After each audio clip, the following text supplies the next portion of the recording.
I need you guys to buckle up because we're going to take you guys on a ride through the journey of Suicide Squad Kill the Justice League. Okay? We're going to go from the beginning through all the controversies and all the way literally to the end. And the beginning started just about this time last year, right? As if you recall, Suicide Squad Kill the Justice League launched on February 2nd, 2024. Do you remember that great day, Arch? Like it was yesterday? I do. I thought it launched January 30th. Well, I have February 2nd, right? Either way, around that time. Yeah. Okay.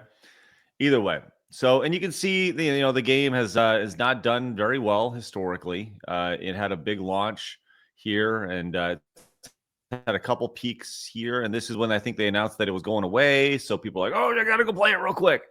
But you can see it's kind of leveled off again, right? 13,000 players, not exactly what they expected for this game when they initially announced it. So they did announce that the game was going away. So here's an article from zleague.gg where they just kind of talk about some of the things. They said, summary, many, this will be interesting to kind of see what they say. These were some of the issues. Many fans feel disillusioned due to the game's lack of adequate support and development, driving a wedge between expectations and reality. By the way, that's assuming you have players in the game that want the support and development of it, right? Yep. Internal struggles during development, including key personnel losses, have contributed to the game's disappointing performance. And this, once again, we have not hit the interesting one here. While gameplay mechanics had some potential, player feedback points to poor narrative decisions and an awkward approach to live services. Fans had a mix of nostalgia and excitement for potential future DC titles, with a few even speculating on the direction these franchises would take. Honestly, that sounds like cope to me. I agree. That, doesn't it? Because many feel disillusioned at the game's lack of adequate support. Well, they've been how many? Like, there's been 6 or 7 pieces of DLC for the damn thing, including Lady Miss Freeze, and I don't think anybody wanted that. Right. I don't think there was a horde of people clamoring for more support for Suicide Squad. No, you're 100% right.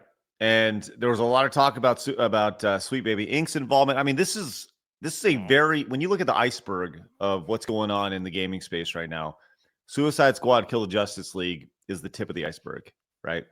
And they pissed off a lot of fans when they murdered Batman.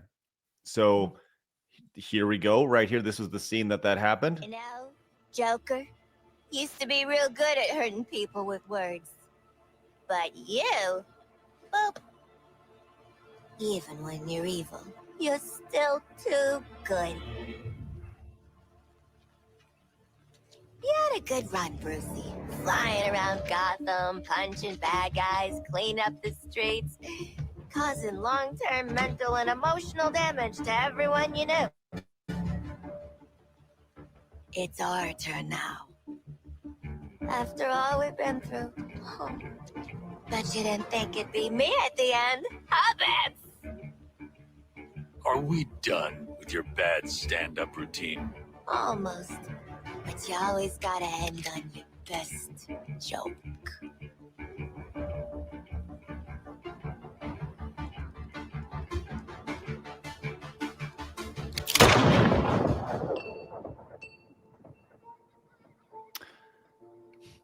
So that's the infamous scene where Batman is shot in the head by Harley Quinn. And that was the moment when Rocksteady executed their entire franchise. Yes. And there was a lot of talk about, obviously, the voice actor behind Batman, Kevin Conroy. And this was a big deal because, like, people say, this is the last time we're going to hear him as Batman. You remember all that hubbub there, Arch? Absolutely. Yeah. Although it wasn't actually the very last. He did some other really small project, but at that time, it wasn't really well known. Yep. Right. So they did put this post-credit scene in. Metropolis, this is Lois Lane. From all reports, it seems that Batman is gone. As Batman and as Bruce Wayne, everyone knew him. Everyone knew his voice. Always prepared, he left a communication with the Daily Planet in the event of... Well, it reads, "When I put on the cowl, I became a symbol. But I never stopped being Bruce Wayne." Sid. All right. So you get the whole idea, right? They have this like video. All Disrespect. right. But not only did they kill Batman, obviously, as the title would suggest, they killed the entire Justice League. The Flash was killed. Wonder Woman was killed. Batman was killed. Superman was killed. Everybody was murdered in the Justice League.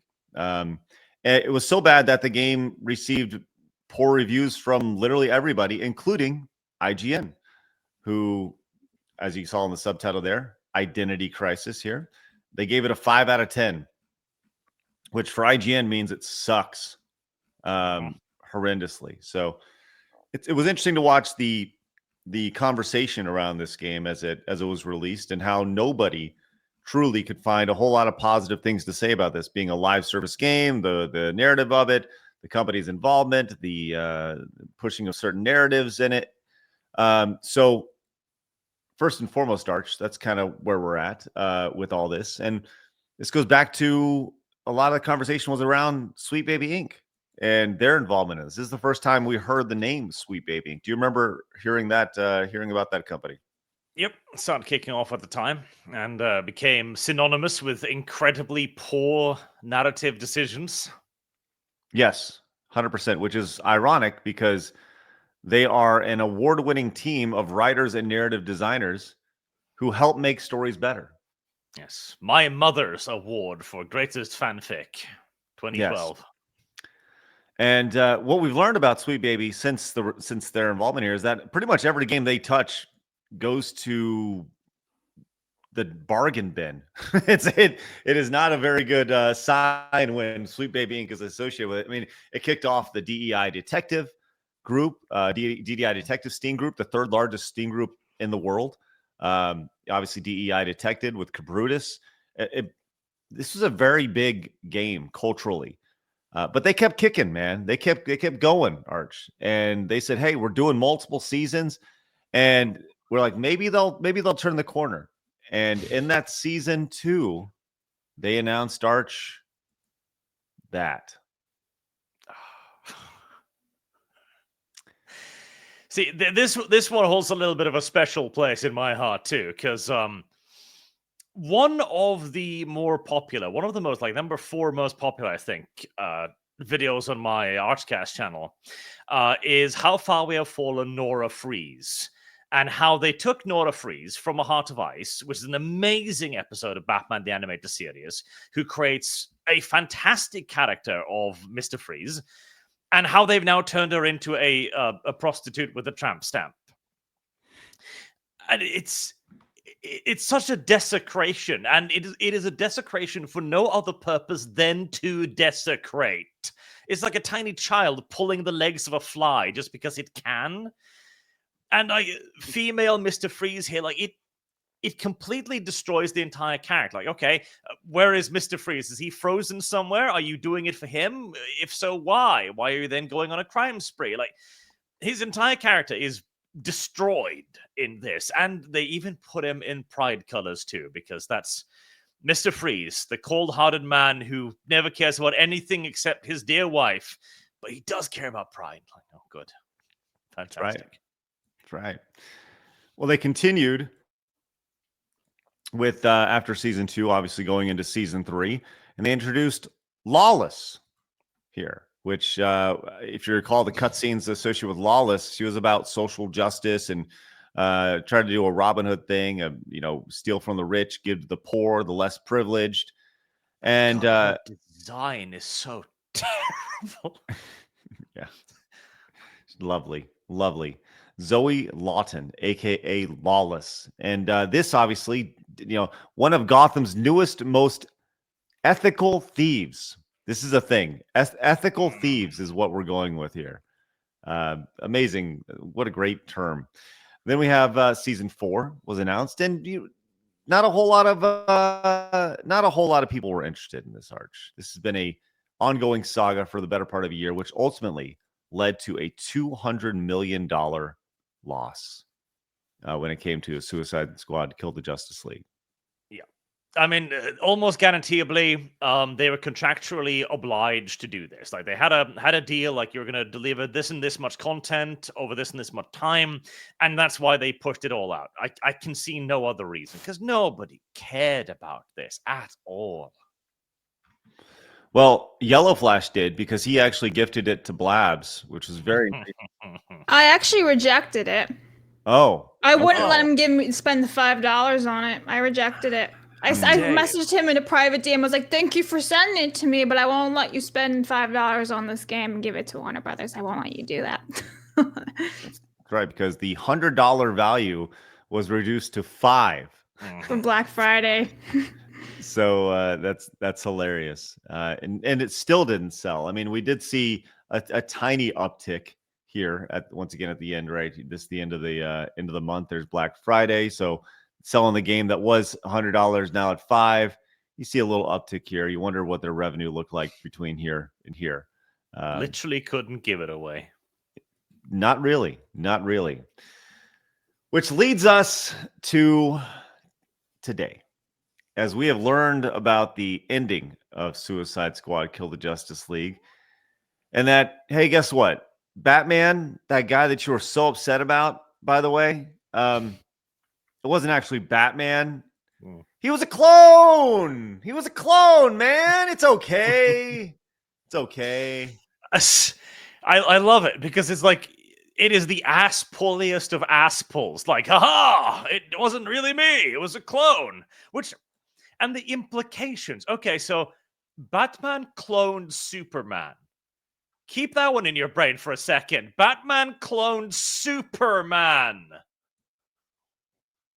Seems reasonable. Seems reasonable there. They were clones. Then we have, obviously, this is from Save You a Click Video Games over here. I like this great little handle. You guys should follow that. Suicide Squad spoilers. You fought clones of the Justice League. The real ones are still alive. The ending uses static images instead of a cutscene. Okay, we're going to get to that because we have a little bit of the ending here. So here we are, right here. Let's go check to see how this is. And remember those beautiful cutscenes they had, the fully animated, fully rendered, wonderful. I wouldn't CGI. call them beautiful.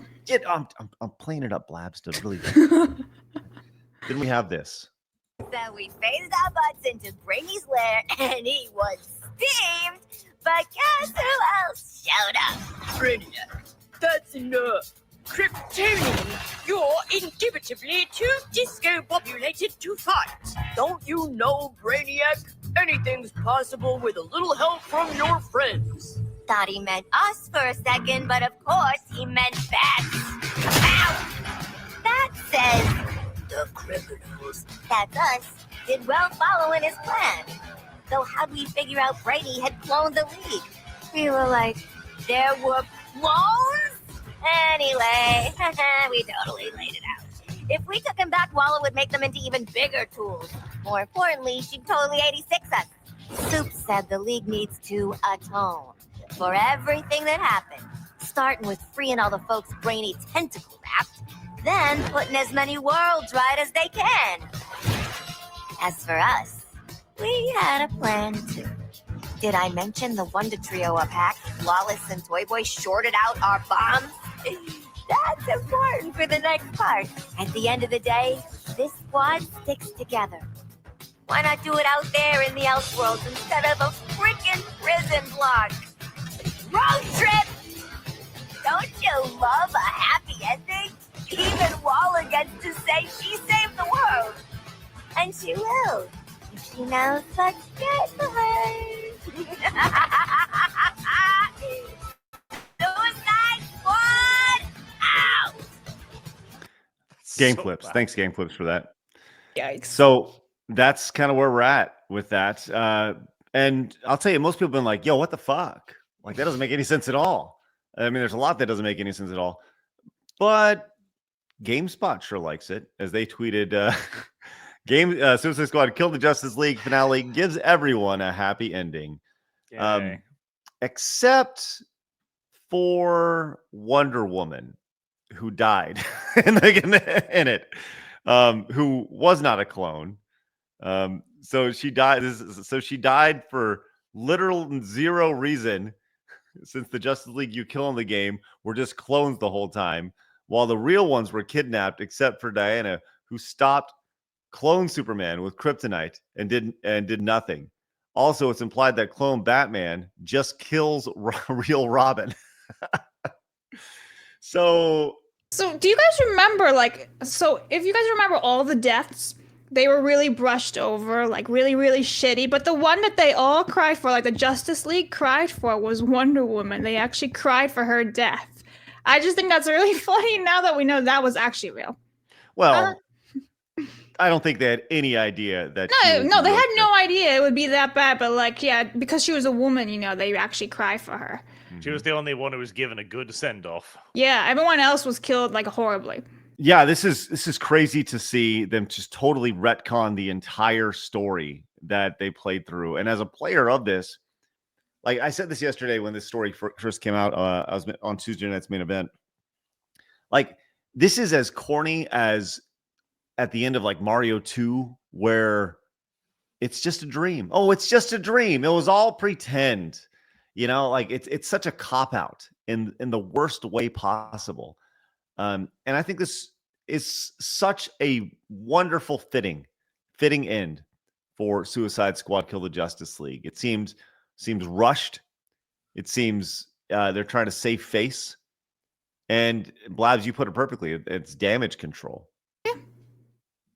So I actually, last year when it launched, people were guessing that this was actually going to happen, that it was going to be somehow like rebunked or whatever, and this actually wasn't real. And no, guys, no, this isn't real. And here we are, one whole year later, after it flops, and we get a still images of the real ending, which, just by the way, put into perspective, that they lost over $200 million, at least $200 million, and they couldn't even give you a real ending. They gave you a picture book.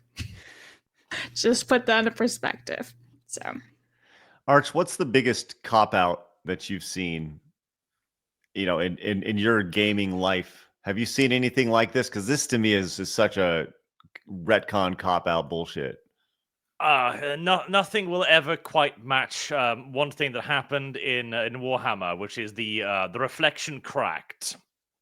So, to super quickly summarize the story, you've got a pivotal character, Fulgrim, who is overtaken by demons, basically, and he starts doing horrible shit. But the real Fulgrim inside of him is still struggling against the demonic influence. And so in the end, he is bound into a painting to forever, be stuck in this painting as his perfect self, as the demon inside of his body goes and does unspeakable things in his name. That was really cool, because now you have the honorable Fulgrim bound forever in this prison, as he has to watch the monster that he allowed to take control of his body through his own weakness wreak havoc upon the galaxy. And it also opens the door for potentially a way back if somebody happens upon the picture and manages to release him, right? They retconned all of that. He was never trapped in the painting. He took over control from the demon from unspecified reasons, and it was actually him being a bad guy all along. Of course. Well, of course. That's gonna work. That's wonderful. This seems. I don't even know what to say about this. When it comes to WB games and this, like, it's been amazing to watch this story play out over the last year, and to see it just kind of end so unceremoniously. And they're like, well, that's it. We did it. Congratulations. We're good. It's fascinating, man. It really is. It's truly fascinating. So. I mean, they had to, didn't they? That's the worst part, because they thought the Suicide Squad would be the live service game they could milk for the next 5 years, right? And then they'd probably move on to doing, I don't know, a Harlequin Arkham game or something, right? These were their new heroes. But then they made them, and they realized that nobody likes them, and they'd killed all of the heroes people actually like. So, oof, man. They were just clones, bro. They were just clones. They were clones.